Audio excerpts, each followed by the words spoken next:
Bonjour. Pour montrer la relation, j'allais dire intime, entre Dieu et les enfants d'Israël, il y a un texte fabuleux dans la Bible, dans le Tanakh, qui s'appelle le Shir HaShirim, le Cantique des Cantiques, qui commence ainsi, qui a été écrit d'ailleurs par le roi Salomon, le chant qui surpasse tous les chants dédiés à Dieu, le roi à qui appartient la paix. Communique-moi, commence-t-il le roi Salomon dans ce Shir HaShirim, à nouveau ta plus profonde sagesse dans un rapport d'amour, car ton affection, dit le texte, est plus chère que tous les plaisirs terrestres. Ça montre une relation intime entre l'homme et sa femme, entre le fiancé et sa fiancée, et entre Dieu et les enfants d'Israël. D'après Rashi, ce texte de Shir HaShirim, c'est le plus grand de tous les chants entonnés pour Hachem, par son peuple, évidemment, la communauté d'Israël.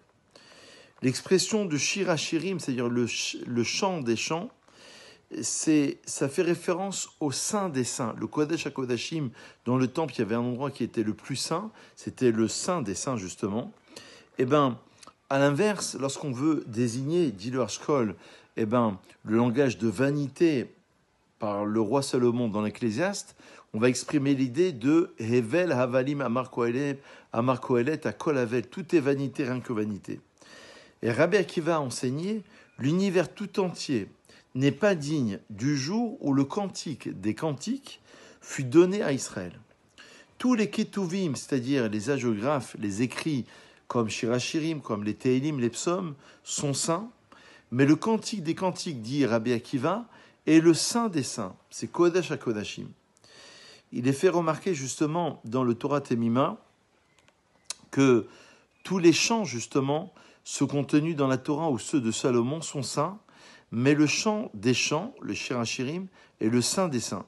C'est-à-dire que si les autres chants contiennent également des allusions de l'ordre sacré et de l'ésotérique, ils sont cependant susceptibles d'être traduits simplement et littéralement. Alors qu'en ce qui concerne le chant des chants, dit le Torah Temima, que Dieu préserve qu'il soit interprété autrement que comme la métaphore la plus sacrée. Et c'est là où j'en viens justement à la manière d'expliquer, d'exprimer un texte. C'est vrai qu'on a la Torah orale qui est composée des passages de la Mishnah et du Talmud. Les rabbins de l'époque de la Mishnah, c'est entre l'an 0 et l'an 200. L'époque talmudique, c'est entre l'an 200 et l'an 550. Le Talmud de Babylone va être rédigé évidemment par Ravina et Ravashi. Le Talmud de Jérusalem sera rédigé bien avant, au IVe siècle, par le fameux Rabbi Yochanan. Ce sont eux, ces rabbins-là, qui vont permettre l'explication des textes.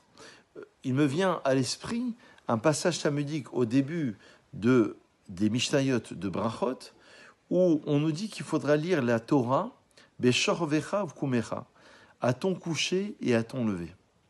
Selon un maître, il faudra se coucher pour lire le Shema Israël.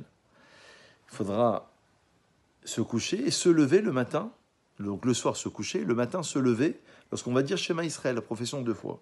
L'autre maître dit, non, c'est une manière de parler, c'est une manière d'exprimer l'idée. À l'heure du coucher, c'est le soir, à l'heure du lever, c'est le matin. Et voilà, on rentre dans une explication, évidemment, parfois c'est la métaphore, parfois c'est le texte lui-même qui s'exprime.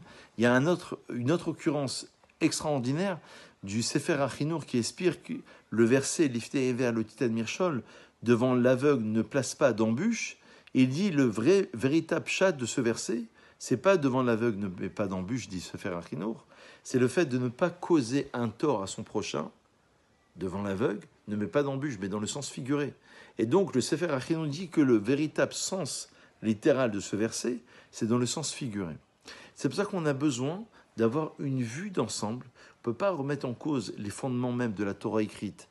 À forte raison, la Torah orale, à forte raison, la Torah écrite, mais même la Torah orale, même ces rabbins-là de l'époque de la Mishnah et du Talmud, sont venus pour exprimer l'idée profonde, selon eux, du verset, parce qu'ils avaient une connaissance générale.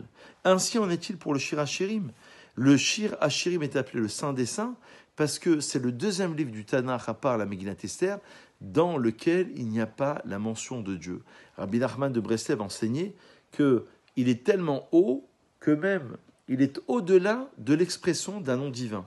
Même le nom divin il serait quelque part limité pour pouvoir exprimer l'idée du Shir HaShirim. Et c'est ce qu'on vient de dire à l'instant, que le chant des chants, le Shir HaShirim, que Dieu préserve qu'il soit interprété autrement que comme la métaphore la plus sacrée.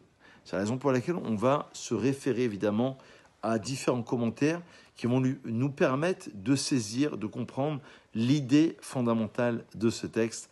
Bonne réflexion et à très vite.